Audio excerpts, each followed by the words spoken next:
다시 한번 인사하십시다. 예수님이 나도 사랑하십니다. 예, 다음 슬라이드요. 지금은 돌아가셨지만 예전에 CCC 총재로 계셨던 김준곤 목사님이라고 계셨습니다. 이 목사님이 하신 명설교가 참 많은데 그 중에 하나가 백문일답이라는 설교입니다. 백문일답. 백문, 100가지 물음에 일답, 답이 하나라는 뜻이죠. 이런 겁니다. 우리를 보고 가장 기뻐하신 분이 누구십니까? 라고 김중건 목사님이 묻습니다. 그러면은 앉아있는 사람들이 예수 그리스도! 이렇게 외칩니다. 그 다음에 천국의 주인이 누구입니까? 그럼 또 회중들이 예수 그리스도! 이렇게 얘기합니다. 이렇게 100가지를 묻고 모든 대답에 예수 그리스도 한 분으로 대답하는 건데요. 우리도 해보겠습니다. 여러분, 우리가 돌아가야 할 곳이 누구입니까? 없습니까? 자, 다 같이 예수 그리스도 해보겠습니다. 시작. 예수.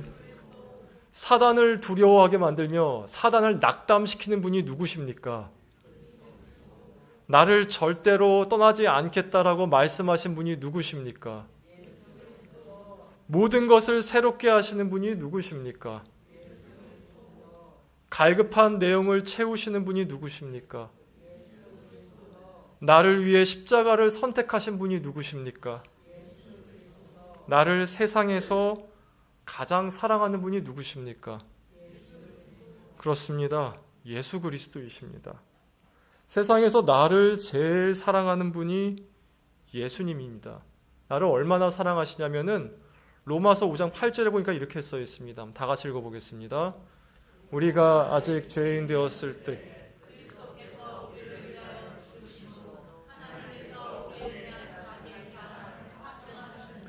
우리가 죄인이었을 때, 다른 말로 바꿔볼게요.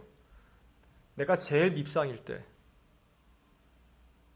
내가 제일 실망시켰을 때, 나에게 소망이 보이지 않을 때, 그때 예수님이 나를 위해 죽으심으로 하나님의 사랑을 확정하셨답니다. 사랑은 뭐로 측정할 수 있을까요? 어떻게 사랑을 증명할 수 있을까요?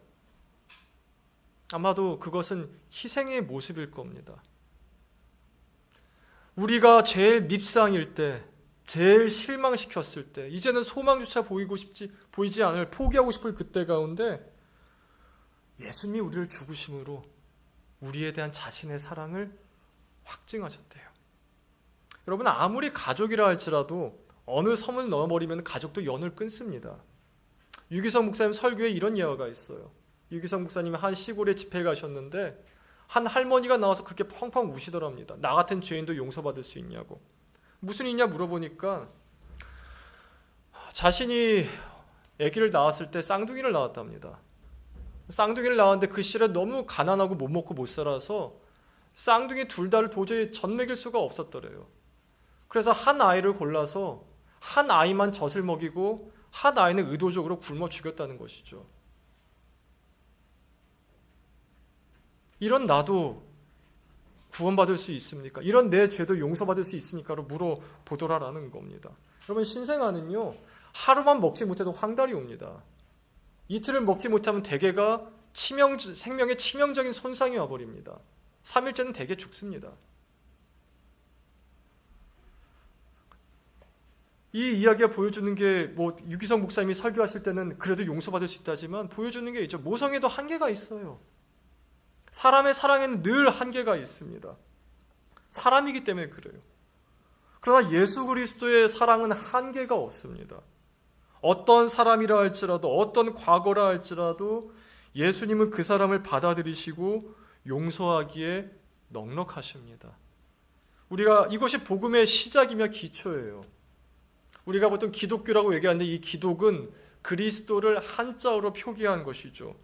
우리가 믿는 모든 것의 근본은 바로 예수님입니다. 다음 슬라이드요. 예수님이 행하신 것이에요. 전적으로 예수님이 행하신 겁니다. 예수님께서 이 땅에 오셔서 한 사람 한 사람 찾아오시고 우리에게 손을 내미사 붙잡게 하시며 세상 끝날까지 함께 하신다고 약속하신 것이 복음입니다. 그럼 이 복음에 사람들이 어떻게 반응하였습니까? 다 달랐어요. 어떤 사람은 무시했습니다. 어떤 사람은 조롱했습니다. 어떤 사람은 죽이려고까지 하였죠.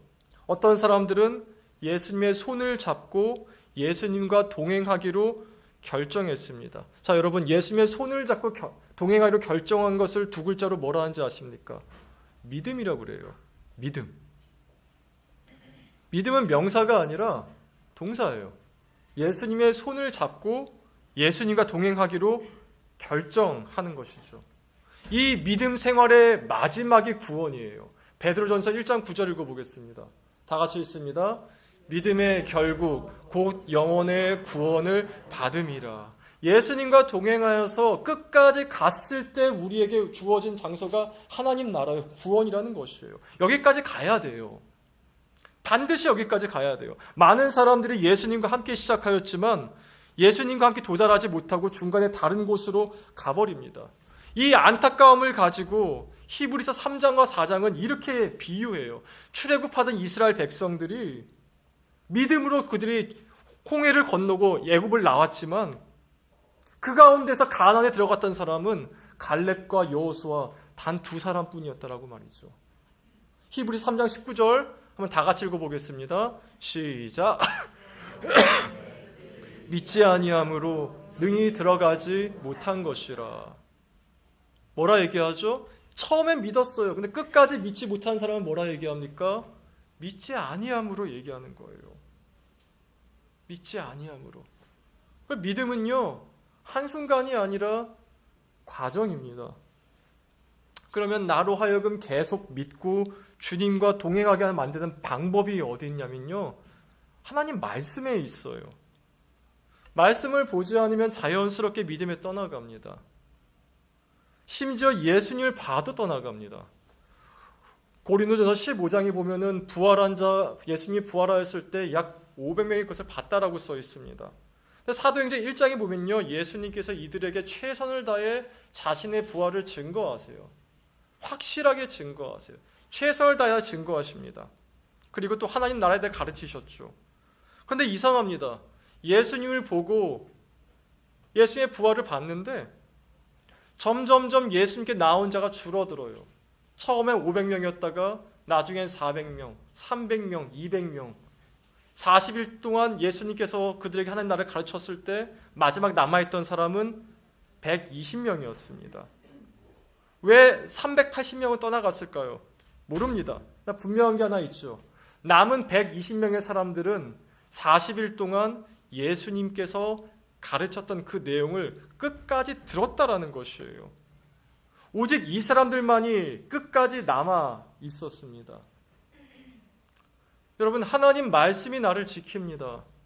하나님 말씀이 나를 붙들어 매요. 찬송가에 이런 게 있죠. 주의 은혜 사슬되사 나를 주께 매소서. 주의 은혜가 나에게 사슬이 된대요. 믿기십니까? 은혜가 사슬이 된대요. 은혜가 나를 붙들어 맨대요. 그게 말씀이에요. 감정적인 은혜는 금방 사라져버려요. 주의 말씀에 머무는 자는 은혜에 붙들려 있다라는 것이죠. 성령의 역사가 뭡니까? 성령이 내게 오시면 어떤 일이 나게 됩니까? 요한복음 14장 26절 읽어보겠습니다. 다 같이 읽습니다. 보혜사 곧 아버지께서 보내실 성령, 그가 너희에게 모든 것을 가르치고 내가 너희에게 말한 모든 것을 생각나게 하리라. 그러니까 성령이 오시면요, 예수님 말씀이 기억이 나요. 말씀이 기억나는 게 성령의 역사예요. 그래서 하나님은 그 사랑하는 자에게 계속 성경이 기억나게 하십니다. 위기의 순간에 기도하게 하시고 성경을 읽게 하시고 그걸 또 기도하게 하시고.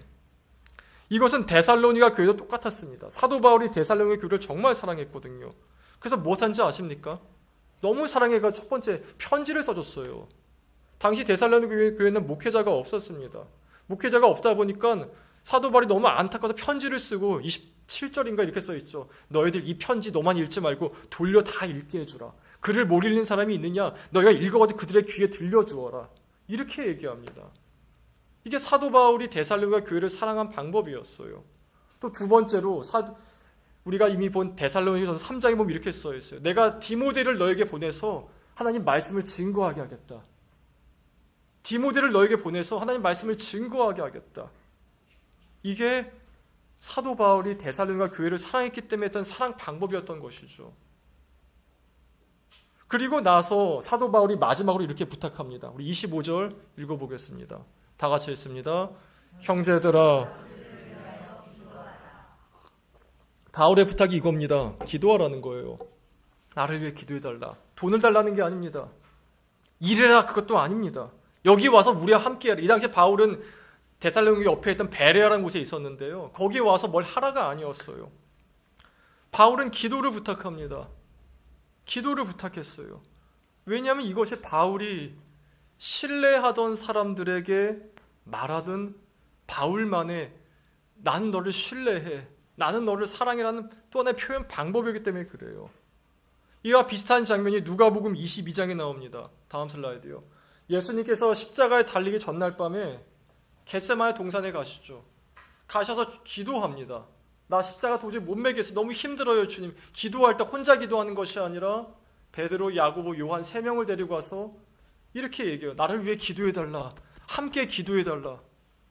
근데 이들이 기도하는 게 아니라 잠을 잤죠. 잠을 자자 예수님이 어떻게 하세요? 아유, 피곤한데 내버려 두자 그런 것이 아니라 잠을 깨워요. 일어나, 일어나. 기도해야지, 일어나. 여러분, 왜 예수님께서 곤히 잠든 사람을 깨우면서까지 기도해달라고 그랬겠습니까? 지금 예수님은 너무 두려우셨어요. 십자가 매는 게 너무 무서웠습니다. 하나님 뜻인 줄 알지만 감당할 자신이 없었어요. 잠 깨면 화나지 않습니까? 잠 깨면 막 기분 나쁘지 않습니까? 근데 예수님이 잠을 깨워요. 그리고 기도해달라고 말씀하시는 거예요. 여러분, 앞서 말씀드리길 복음이란 예수님과 동행하는 것이라고 말씀드렸습니다. 여러분, 예수께서 우리를 인도하실 때요, 모두 다 마찬가지입니다. 기도하지 않으면 안 되는 그 순간으로 인도하십니다. 내 힘으로 도저히 감당할 수 없어서 하나님께 엎드리지 않으면 안 되는 그 순간들로 인도하십니다. 나이가 들수록 가정이 무거워집니다. 부르심의 무게도 더 무거워집니다. 하나님이 향한 나의 사명이 뭔지는 알겠는데 그걸 감당할 힘이 없습니다. 아까 말씀드렸죠. 사람의 사랑에는 한계가 있다니까요. 한계가 있어요. 어쩔 수 없이 한계가 있어요. 근데 그게 무거워져요. 그럴 때마다 우리 힘을 의지하는 게 아니라 하나님을 의지하게 만들기 위해서 우리를 더 기도의 자리로 일어나요. 여러분, 믿음의 연한이 깊어질수록 더 무릎 꿇고 엎드릴 수밖에 없는 자리로 여러분 가게 될 것입니다. 가정이, 교회가, 나라가, 이 나라, 이 민족이, 이웃이, 직장이, 그 모든 순간들에서 하나님은 여러분을 하여금 기도하게 만드실 것입니다. 여러분, 역대하 32장에 보면요, 이런 구절이 있어요. 역대하 32장 31절 한번 읽어보겠습니다. 시작. 하나님이 히스기야를 떠나시고 그의 심중에 있는 것을 다 알고자 하사 시험하셨더라. 여러분, 우리 구약 봤죠? 히스기야가 선한 왕입니까? 악한 왕이었습니까? 선한 왕이었어요. 얼마 정도 선했냐면요, 다윗 이래로 너와 같이 나를 섬긴 자가 없었다, 이렇게 말할 정도로 히스기야는 유다 역사에서 정말 뛰어나게 선한 왕이었어요.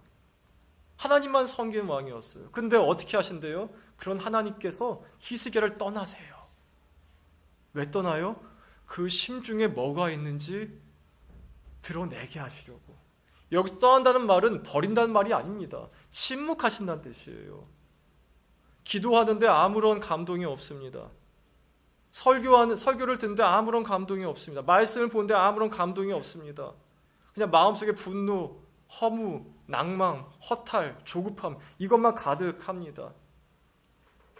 그게 하나님의 침묵에 보여주는 것들이죠.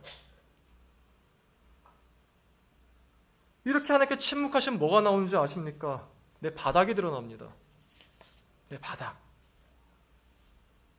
여러분, 사람이 바닥에 들어가면요, 정말 내가 섬기는 게 무엇인지 나옵니다.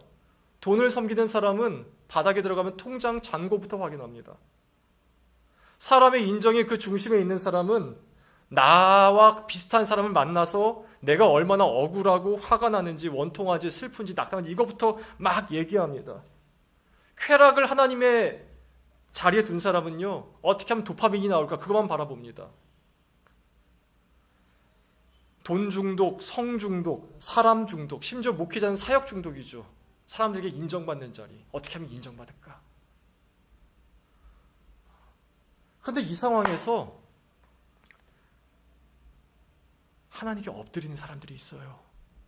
사람에게 나가지 않고 나에게 도파민이 뿜어져 나오는 그곳에 나가지 않고 하나님께 엎드리고 말미암아 이 상황조차도 하나님이 다스리고 계신다라고 믿음을 붙잡는 사람이 있다는 거예요. 이때 진짜 내 믿음이 드러나요. 야고보서 1장 3절 한번 읽어보겠습니다. 다 같이 읽습니다. 시련을 겪을수록 여러분의 믿음 생활은 훤히 그 실체가 드러날 것입니다. 메시지 버전인데요, 참 잘 번역한 것 같습니다.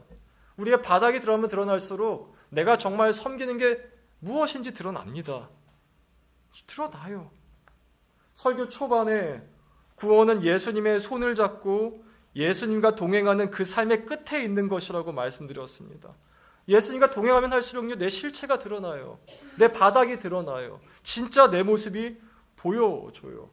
그렇게 바닥이 드러날 때마다 일시적으로는 뭐 사람 찾고 돈 찾고 또 여행 가고 또 뭐가 있을까요? 뭐 그렇게 하겠죠. 술 마시고. 그러다가 바닥이 드러나기 반복되면 깨닫는 게 있어요. 다 무의미하구나. 다 그때뿐이구나. 그냥 하나님 앞에 엎드려야겠다. 그때 교우들을 찾아가서 하는 말이 있죠. 나를 위해 기도해줘. 나를 위해 기도해줘. 내가 어떻게 설명할 수는 없는데 나를 위해 기도해줘. 겟세마네 동산에서 예수님이 기도를 부탁하신 것도 예수님의 바닥이 드러난 순간이지 않습니까? 그때 뭐라 기도하셨나요? 하나님, 저 도저히 십자가 못 매겠습니다. 너무 무섭습니다. 너무 두렵습니다. 그래서 제자들 데리고 와가지고 얘기하잖아요. 나를 위해 기도해달라고. 이게 25절에 나오는 형제들아 우리를 위해 기도해라. 이 구절의 의미예요. 그럼 바울도 이 길을 걸어갔습니다. 예수님도 이 길을 걸어가셨어요. 신앙생활은 계속해서 이 두 가지를 왔다 갔다 합니다. 내 바닥을 받다가 그럼에도 불구하고 약속을 이루시는 주님의 신실하심을 받다가 바닥 신실하심, 바닥 신실하심, 이 두 개를 계속 왔다 갔다 합니다. 바울도 그랬고 예수님도 그랬어요. 여러분 어려움이 있으십니까? 지금 바닥에 있으십니까? 엎드려 기도하십시오. 엎드려 기도하십시오. 그거 외에는 그게 하나님의 뜻입니다. 억울하십니까? 엎드려 기도하십시오. 낙담하셨습니까? 엎드려 기도하십시오. 엎드려 기도하십시오. 사람이 아니라 하나님께 말하십시오. 저는 한동안 굉장히 분노에 휩싸였던 적이 있었습니다. 그때마다 사람들을 만나고 특히 교회 사람들을 만나고 다니면서 내가 얼마나 억울한지 얼마나 화가 나는지 말하고 다녔습니다. 나중에는 그 사람들과 관계가 무너지더라고요. 그 다음에 어떻게 했냐면 반대로 낙담해서 누가 날 좀 불쌍히 여길 사람은 없나? 불쌍히 여길 사람은 없나? 그 이영훈이라는 가수가 이런 노래 했더라고요. 때로는 어느 날이면은 그냥 아무 이유도 없이 날 좀 안아주고 사랑해줘 얘기해주면 좋겠다고. 뭐 그런 가수가 있더라고요.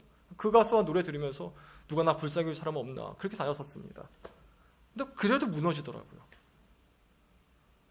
근데 그 가운데서 한 권사님이 계셨어요. 전교회 권사님이셨는데 이분이 새벽에 기도할 때마다 저에게 말씀 문자를 보내십니다. 오늘 목사님이 이렇게 기도했어요. 이렇게 했어요. 저도 묵상 나누잖아요. 그럼 묵상에 나와서 이렇게 기도했어요 보내십니다. 이분이랑 지금도 연락하는데요. 몇 달 전쯤에 이분과 좀 얘기를 하며 나눴습니다. 몇 년 지나니까 분노가 극복이 되더라고요. 그러고 나서는 이분과 대화했는데 그분이 마지막에 하신 말씀이 이것이었어요. 저는 그동안 하나님께서 목사님으로 하여금 분노에 사로잡히지 않도록 기도했습니다. 오늘 모습 보니까 목사님 분노가 사라진 것 같아요. 정말 감사합니다. 이제는 다른 기도하겠습니다. 이렇게 말씀하시더라고요. 여러분 지나고 보면요. 기도하던 사람들이 남습니다. 기도하던 사람들이 남아요. 엎드린 사람들이 그 광야를 지나가게 됩니다. 여러분, 정말 나를 살리는 사람은 기도하는 사람이에요. 지금 당장 보이지 않을지라도 기도하는 사람이 나를 살립니다. 그럼 예수님이 지금 뭐 하는지 아세요? 로마서 8장 34절 읽어보십시다. 다 같이 읽습니다. 그리스도 예수시니 그는 하나님 우편에 계신 자요 우리를 위하여 간구하시는 자신이라. 예수님 하늘에서 기도하십니다. 설교 앞에서 우리를 제일 사랑하는 분이 예수님이라셨습니다. 그 예수님이 기도하십니다. 여러분, 사랑하면 기도합니다. 사랑하면 기도합니다. 말씀을 맺겠습니다. 여러분, 무언가 문제가 있고 어려울 때마다 찾아가는 사람들이 아마 있을 겁니다. 그 사람은 여러분 기도하는 사람입니까? 아닙니까? 반대로 우리가 정말 사랑하고 아끼는 사람도 있을 겁니다. 우리가 정말 사랑하고 아끼는 그 사람을 향해 우리는 기도하십니까? 아니면 그냥 흘려보내십니까? 여러분, 예수님은 우리를 위해 기도하는 분이십니다.